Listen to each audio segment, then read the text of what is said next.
Ce soir, nous allons rendre hommage aux victimes de la dictature, mais aussi dénoncer les atrocités commises sous le règne du général Augusto Pinochet, qui renversa le 11 septembre 1973 le président démocratiquement élu Salvador Allende. Les chiffres parlent d'eux-mêmes. Près de 100 000 personnes sont arrêtées. 3 200 ont été assassinées ou portées disparues. 35 000 ont été torturés et 200 000 Chiliens ont pris le chemin de l'exil. En tant que deuxième et troisième génération d'exilés chiliens, notre devoir est aussi de préserver cette mémoire vivante, pour ne pas oublier notre histoire, mais aussi dans l'espoir de ne plus jamais connaître ni l'emprisonnement, ni la torture, ni l'assassinat, ni la disparition d'un proche et ni l'exil. Nous allons maintenant passer la projection d'un documentaire réalisé par le réalisateur Chris Marker. Pour présenter ce court documentaire, je cède la parole à René Ramirez, cinéaste chez Zine TV et réalisateur de nombreux films documentaires à caractère humaniste à travers le monde.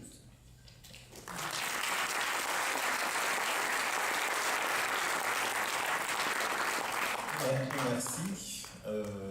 Je ne vais pas vous révéler le contenu du film, je vais vous le laisser le découvrir. Peut-être juste vous dire qu'il y a une rétrospective du travail de Chris Marker au Palais de Beaux-Arts à Bruxelles qui commence le 19 septembre. Chris Marker étant un cinéaste qui a marqué toute une génération et qui continue à marquer les générations suivantes. Il est décédé en 2015, donc relativement récent. Sachez que chez Zine TV, on avait été, donc c'est un média associatif basé à Bruxelles, et on avait commencé un travail de réunir toute la cinématographie autour du coup d'État pour essayer de le projeter à la Cinémathèque royale de Bruxelles. Ce n'est pas arrivé au bout parce que, en fait, il y a une énorme cinématographie.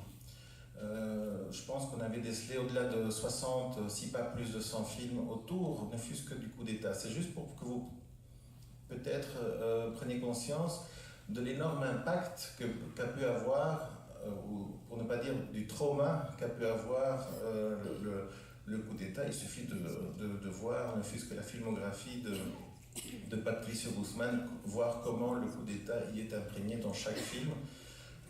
C'est évident.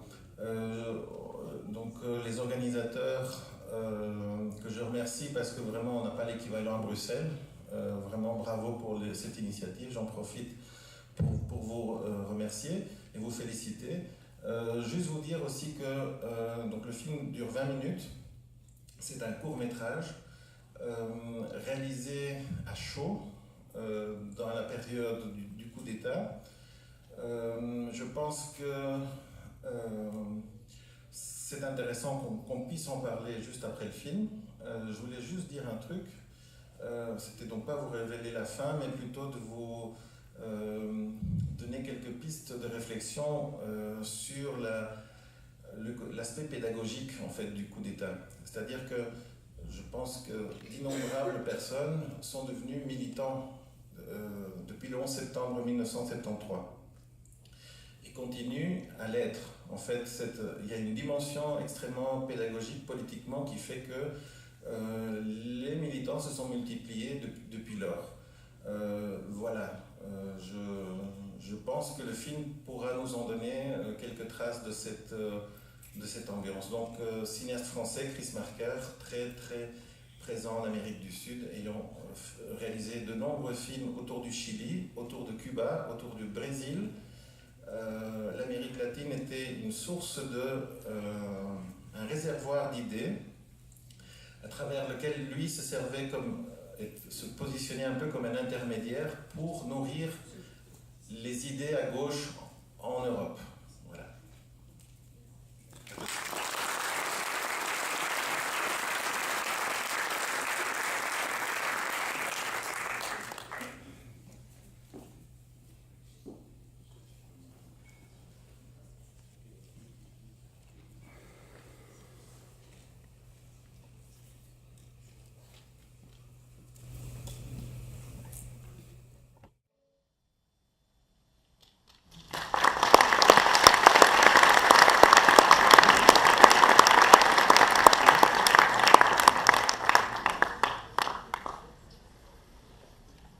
j'ai eu l'occasion de présenter le film au Chili l'année passée. J'ai envie de vous dire que l'émotion était absolument intacte. Malheureusement, dans ce cadre-ci, j'aurais aimé tâtonner vos réactions, même les plus naïves. Y a-t-il une tour Eiffel au Chili? Non. Chris Marker était sur place en train de filmer au Chili? Non, c'est une fiction. Il s'agit bien d'une fiction.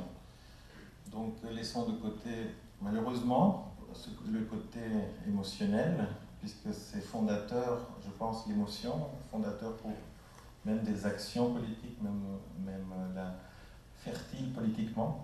Je respecte énormément cela, mais il me semble que pour un peu analyser ce que nous venons de voir et comprendre ce que ce cinéaste a voulu raconter, on part d'ores et déjà sur des fausses pistes. Ce sont des notes, c'est ça qu'il dit au début. Ah oui, non, il dit mieux, ceci n'est pas un film, ce sont des notes prises au jour le jour. En fait, de commentaires, d'autres notes prises quand je ne filmais pas. En fait, ce sont des fausses pistes pour vous indiquer, pour vous leurrer, pour vous faire croire que nous sommes dans une ambassade où des réfugiés politiques viennent s'y réfugier, enfin des persécutés politiques. En vérité, ce film a été tourné dans un appartement avec des amis.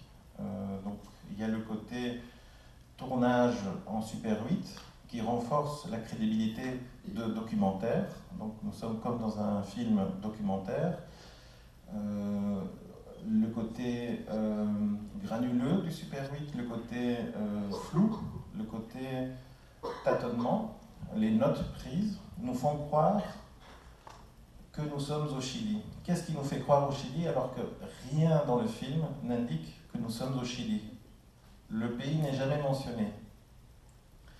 C'est en fait le contexte.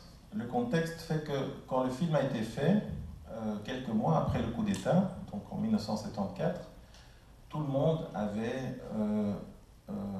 une notion de ce qui s'était passé. Ce qui s'est passé, c'était un impact mondial. En tant que Chilien, je peux voyager partout, encore on m'embrasse les bras ouverts en me rappelant Allende. Donc je n'ose pas imaginer le contexte dans lequel ce film a été élaboré. L'appartement qui ressemblait le plus à une ambassade était celle de la femme de Wilfredo Lam, qui est un peintre cubain qui habitait à Paris et qui avait donc tout ce qu'il fallait. Donc les peintures que vous voyez sont effectivement l'ornement de chez eux qu'il a prêté pour faire ce film-là. Alors, juste pour rappeler, donc il y a toute une série de caractéristiques qui vous induisent en erreur pour vous faire croire que nous sommes au Chili, mais en fait, on est à Paris. Pourquoi? Pourquoi selon vous? Vous ne pouvez pas me répondre parce qu'il n'y a pas de micro et on n'a pas le temps, mais je vais vous donner la réponse. En fait, je vous avais expliqué au début, dans mon introduction, que Chris Marker se nourrissait très fort de la réalité politique en Amérique du Sud pour nourrir la vie politique en Europe.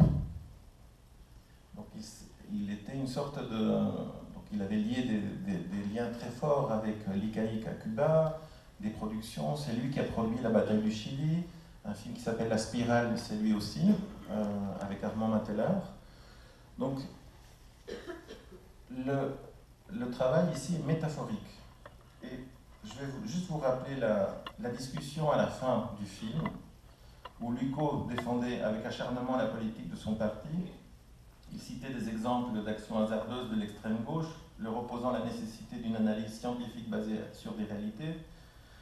Ce pays était ce qu'il était, tant pis s'il fallait rabattre sur les grands thèmes lyriques. La seule politique viable était dans une lente et prudente consolidation des forces populaires appuyées sur une véritable majorité. Cette politique avait été sabotée par des illuminés, des impatients, Et maintenant, vous voyez le résultat. C'était la position du Parti communiste chilien. Donc, évidemment, la réponse dans le débat était de Tziko,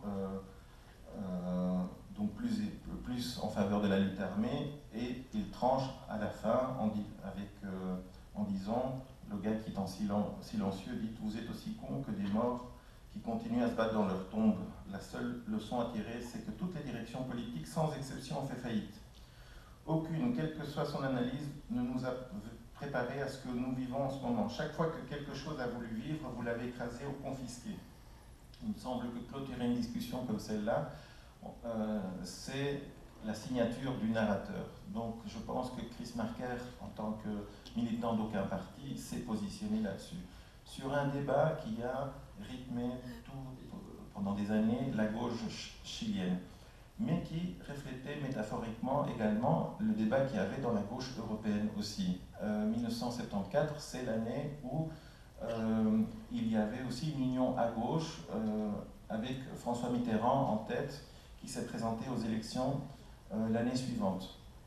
Donc la question du Chili était extrêmement importante. François Mitterrand avait d'ailleurs mené une délégation pour aller étudier le processus de l'unité populaire en 1971. Voilà, je ne vais pas m'étendre plus parce qu'en fait, on me fait signe qu'il faut que j'abrège. Mais ce film, effectivement, est très riche et très important, je pense, dans la cinématographie autour du coup d'État. Il me semblait qu'il était important de vous le montrer.